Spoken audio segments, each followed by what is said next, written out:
L'être humain est si complexe. L'être humain est si magnifique, si seulement vous saviez ce que vous êtes vraiment. Parfois, je vous observe lutter contre les contraintes des conventions sociales, et je me dis que c'est une bonne chose. C'est déjà un pas en avant, car vous cherchez à vous comprendre vous-même. Toutefois, vous tombez dans un piège bien plus redoutable lorsque vous choisissez de remplacer les conventions sociales par votre instinct.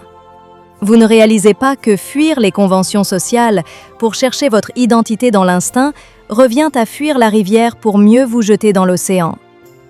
Que veux-je dire par là? Je veux dire que la véritable liberté ne réside pas dans ce que nos instincts nous dictent, mais dans le pouvoir que nous possédons de transcender à la fois l'instinct et le domaine social. Ce pouvoir ne se trouve nulle part ailleurs que dans la dimension de votre conscience. Et c'est cette conscience qui constitue votre essence. C'est au cœur de son évolution que se cache votre divinité. Et c'est là, et là seulement, que vous pouvez être véritablement vous-même.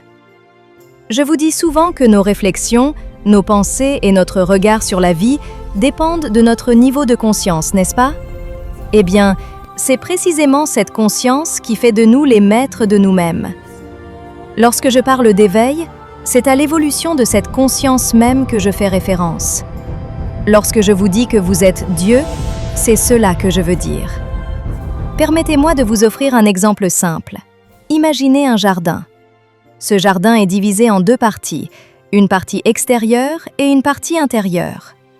La partie extérieure représente les conventions sociales, ce que nous trouvons déjà établi, l'éducation parentale, les normes sociétales, et ainsi de suite.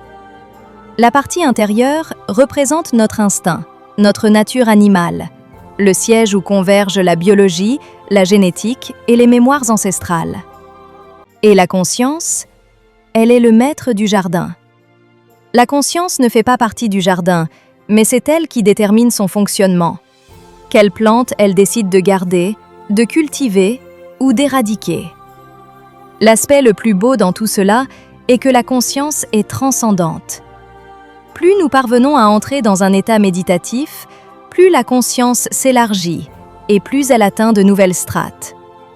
Lorsque je parle d'état méditatif, je ne fais pas référence au simple fait de s'asseoir pour les apparences tout en récitant des mantras. Je parle plutôt de la capacité à prendre du recul pour devenir l'observateur de soi-même, la capacité à percevoir le moment présent, le silence. Et c'est là que le mental entre en jeu. Qu'est-ce que le mental? Si je devais nous comparer à un ordinateur, je dirais que le mental est le logiciel. Il existe pour exécuter les programmes qui ont été installés en vous, votre éducation, vos expériences de vie et les conventions sociales. Plus votre éducation est basée sur les sens, sur la stabilité émotionnelle, plus votre mental est élevé. À l'inverse, plus il est enraciné dans l'instabilité, la rigidité, les contraintes et l'autodestruction, plus votre mental est bas. C'est pourquoi l'on parle de mental inférieur et de mental supérieur.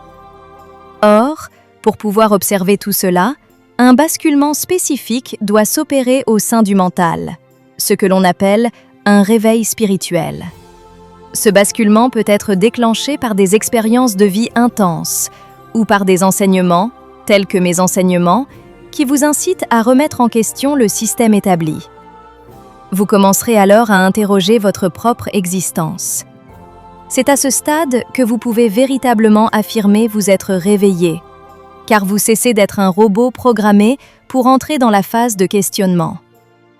C'est cette phase de questionnement qui vous guidera vers un processus de déconstruction mentale et de transmutation des habitudes ancrées, un processus grâce auquel vous pourrez enfin transmuter votre programmation mentale. La phase de questionnement est le réveil. La phase de l'acteur conscient est l'éveil. La phase d'éveil développera votre capacité de perception. Vous ne vous contenterez plus de regarder la surface en vous laissant porter par les courants sociaux. Vous plongerez au contraire dans les profondeurs de chaque détail pour en discerner le sens véritable et caché. C'est là que commence la guérison. Plus le processus d'éveil se déploie, plus vous vous positionnez en tant qu'observateur et plus vous devenez capable de prendre des décisions conscientes affranchi de l'emprise de vos instincts et des conventions sociales. À ce stade, vous vibrez au niveau d'un mental supérieur. Dans un langage vaudouesque, le feu, Ogu, le plexus solaire, a achevé de purifier la ferraille, le mental. Vous vous tenez désormais au centre, dans le royaume d'Ezili Freda, le chakra du cœur, prêt pour la guérison émotionnelle et l'amour inconditionnel. Cela unit l'esprit et la matière, vous ramenant à votre trône en tant qu'Olohum. Vous devenez votre véritable soi. Vous devenez le maître de votre propre demeure. Vous vous tenez au sommet du potomitan, exerçant un contrôle absolu sur votre temple. Par conséquent, rejeter les conventions sociales uniquement pour justifier des choix dictés par l'instinct constitue un véritable état de désordre. L'astuce clé est de prendre du recul sur l'instinct et le social pour retrouver votre véritable essence. C'était un message de Sarah Seman-Semi.